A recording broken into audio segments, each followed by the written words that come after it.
السلام علیکم ورحمۃ اللہ وبرکاتہ۔ بسم اللہ، الحمدللہ، والصلاة والسلام علی نبینا محمد وعلی آلہ وصحبہ اجمعین وبعد۔ انشاءاللہ رمضان کے ہر دن قرآن کریم کے پارے کے حساب سے ایک نیا اور اہم واقعہ آپ تمام کی خدمت میں پیش کیا جائے گا۔ قرآن کریم کے اندر سب سے پہلا جو قرآنی قصے کی شکل میں بیان کیا گیا ہے وہ سب سے پہلے انسان، سب سے پہلے نبی حضرت آدم علیہ السلام کے قصے کو اللہ نے بیان کیا ہے۔ حضرت آدم علیہ السلام کی تخلیق کے بارے میں اللہ رب العالمین نے فرشتوں کے سامنے تذکرہ کیا۔ فرشتوں نے کچھ جاننے کے لیے اللہ تعالیٰ سے سوالات کیے اور اللہ تعالیٰ نے ان کا جواب دیا۔ اللہ رب العالمین نے آدم علیہ السلام کو اپنے ہاتھ سے بنایا اور یہ ان کو سب سے پہلا نبی بنایا۔ اللہ کے رسول صلی اللہ علیہ وسلم کی کئی حدیثوں کے اندر آدم علیہ السلام کی تخلیق کے تعلق سے یوم جمعہ کا تذکرہ ملتا ہے کہ اللہ رب العالمین نے آدم علیہ السلام کو جمعہ کے دن پیدا فرمایا، ان کی بیوی حضرت حوا کو پیدا کیا اور دونوں کو جنت میں رہنے کے لیے اللہ رب العالمین نے ٹھکانہ دیا اور بسایا اور یہ کہا کہ اے آدم علیہ السلام اور حوا، جنت پوری کی پوری تمہاری ہے، جنت میں جہاں چاہو جہاں جاؤ، جو چاہو وہ کھاؤ، جہاں سیر و تفریح کرنا ہے کہیں کوئی پابندی نہیں ہے، صرف ایک درخت ایسا ہے جس درخت کے قریب نہ جانا۔ ایک پیڑ ہے، پیڑ کون سا تھا،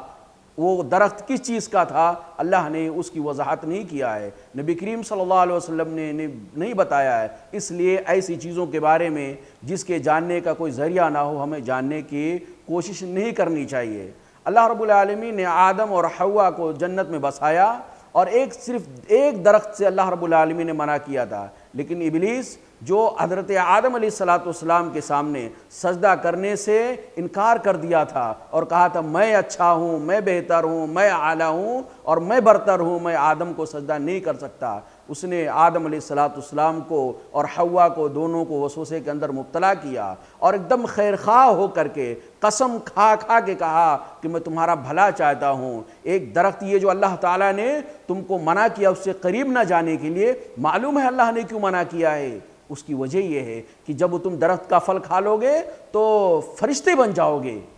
اور تم ہمیشہ کے لیے جنت میں رہنے والے بن جاؤ گے، کبھی جنت سے نکالے نہیں جاؤ گے۔ یہ وسوسہ شیطان نے خیر خواہ بن کر کے آدم علیہ السلام اور حوا کے اندر ڈالا اور حضرت آدم علیہ السلام چونکہ پہلے انسان تھے، انسان کی طبیعت میں اللہ رب العالمین نے بھول چوک نسیان رکھا ہے، وہ نسیان ان کے اوپر غالب آ گیا وسوسے کی وجہ سے، اور حضرت آدم علیہ السلام اور حوا نے شیطان کے بہکاوے میں، ابلیس کے بہکاوے میں، وسوسے میں آ کر کے اس درخت کا پھل کھا لیا جس درخت کے پھل سے اللہ رب العالمین نے منع کیا تھا۔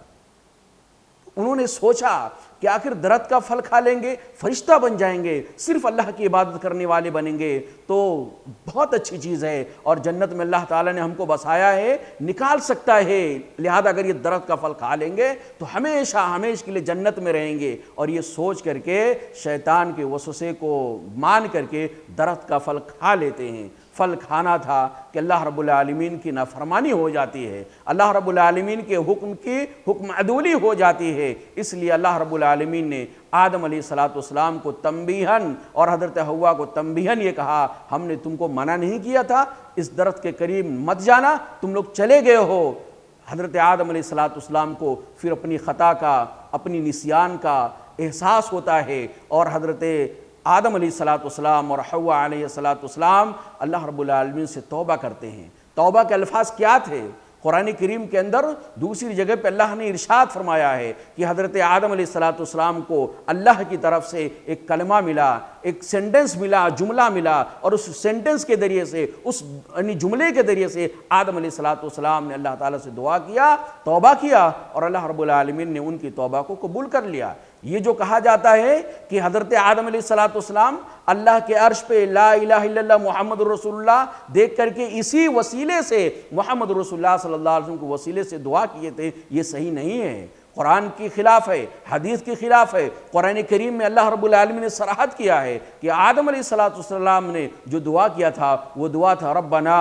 ظلمنا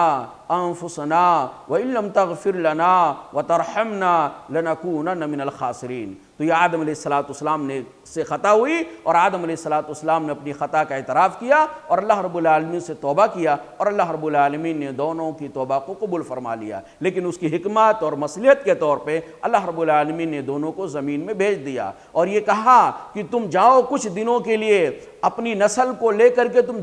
دنیا کے اندر رہنا، اور دنیا کے اندر ہماری ہدایت آئے گی، ہماری طرف سے رہبری آئے گی، ہماری طرف سے ہدایات آئیں گی، ان ہدایات پر تم اور تمہاری جو ذریت، تمہاری جو اولاد عمل کرے گی، ہدایت قبول کرے گی، میرے حکموں کو مانے گی، اس کو پھر ایک بار میں جنت میں لے کر آؤں گا، اور اب جب لے کے آؤں گا تو دوبارہ کبھی نکالوں گا نہیں۔ 7 جگہوں پہ اللہ رب العالمین نے یعنی ابلیس اور حضرت آدم علیہ السلام کا قصہ ایک ساتھ بیان کیا ہے۔ جس مقصد کے لیے اللہ نے یہاں بیان کیا ہے وہ مقصد یہ ہے کہ انسان یعنی آدم اور ابلیس یا آدمیت اور ابلیسیت کے درمیان جو فرق ہے وہ یہ ہے کہ ابلیس کی خوگر میں یہ چیز، ابلیس کی عادت میں یہ چیز بسی ہوئی ہے کہ وہ غلطی کر کے اکڑ جاتا ہے، اپنی غلطی کو جائز قرار دینے کے لیے وہ ہیلے بہانے اور بات کے بتنگڑ بناتا ہے، عقلی دلیلیں دیتا ہے، اپنی عقل کو استعمال کرتا ہے، غلطی کو مانتا نہیں ہے، اور جب غلطی کو نہیں مانتا ہے تو اسے معافی مانگنے کا کہاں سوال، اس سے توبہ کرنے کا کہاں سوال۔ لیکن آدم کے اندر اور آدمیت کے اندر اللہ رب العالمین نے وہ چیز رکھا ہے کہ غلطی ہو جاتی ہے، بھول ہو جاتی ہے، خطا ہو جاتی ہے، لیکن آدم اور آدمیت کے اندر اللہ نے یہ رکھا ہے کہ وہ اپنی غلطی کا اعتراف کر لیتا ہے، بھول چوک کو مان لیتا ہے اور معافی مانگ لیتا ہے، توبہ کر لیتا ہے۔ تو یہ پہلی چیز اللہ تعالیٰ نے جو بیان فرمایا ہے جس مقصد کے لیے، وہ یہ کہ اللہ رب العالمین نے بیان فرمایا کہ آدم اور ابلیس کے درمیان جو بنیادی فرق ہے وہ یہ کہ ابلیس گناہ کر کے اڑ جاتا ہے، غلطی کر کے اڑ جاتا ہے، اور آدم کا بیٹا یہ غلطی کر کے اس کا اعتراف کر لیتا ہے، فوراً معافی مانگ کر کے توبہ کر کے اپنی معاملے کو رفع دفع کر لیتا ہے۔ اور دوسری چیز جو آخری چیز ہے، جو اہم نکتہ ہے، کہ آدم علیہ السلام نے اللہ رب العالمین کے صرف ایک حکم کو توڑا تھا، درخت کے قریب مت جانا، اللہ نے منع کیا تھا کہ اس کے قریب نہ جانا۔ آدم اور حوا نے دونوں کا پھل صرف کھایا تھا، اس کے نتیجے میں اللہ رب العالمین ان سے ناراض ہوا، ان سے خفا ہوا۔ لہذا ہمارے اور آپ کے لیے اس کے اندر نصیحت ہے، جو صبح سے لے کے شام تک اللہ کی نافرمانی کرتے، گناہوں پہ گناہ کرتے جاتے ہیں، اس کا احساس نہیں ہوتا۔ ایک خطا کی وجہ سے اگر ہمارے باپ آدم علیہ السلام زمین پہ آ جاتے ہیں تو پھر ایسی صورت میں ہم خطاؤں پہ خطائیں، گناہوں پہ گناہوں، غلطیوں پر غلطیاں کرتے چلے جائیں گے، تو پھر ہم اللہ تعالیٰ کو کیا منہ دکھائیں گے۔ لہذا میرے محترم ناظرین، ہم اپنے آپ کو اور آپ کو آدم علیہ السلام کے واقعے کے روشنی میں نصیحت کرنا چاہتے ہیں کہ کسی بھی غلطی کو معمولی، کسی بھی گناہ کو معمولی، کسی بھی اللہ کی نافرمانی کو معمولی ہرگز مت سمجھیے۔ ذرہ ذرہ پہاڑ بن جاتا ہے، قطرہ قطرہ سمندر بن جاتا ہے۔ انسان کی ہلاکت کے لیے صرف ایک گناہ کافی ہے۔ اللہ رب العالمین سے دعا ہے کہ اللہ تعالی ہم تمام بھائیوں اور بہنوں کو قرآن کریم کے جو قصے ہیں ان سے عبرت اور نصیحت لے کر کے اس آئینے میں اپنا چہرہ اور اپنی ذات اور اپنے اعمال عقائد کو دیکھ کر کے اس کی اصلاح کرنے کی توفیق عطا فرمائے۔ اللہ تعالیٰ جب تک زندہ رکھے ایمان اسلام پر، ہدایت پر زندہ رکھے، اور جب خاتمہ ہو تو ایمان پر خاتمہ ہو۔ آمین یا رب العالمین۔ والسلام علیکم ورحمۃ اللہ وبرکاتہ۔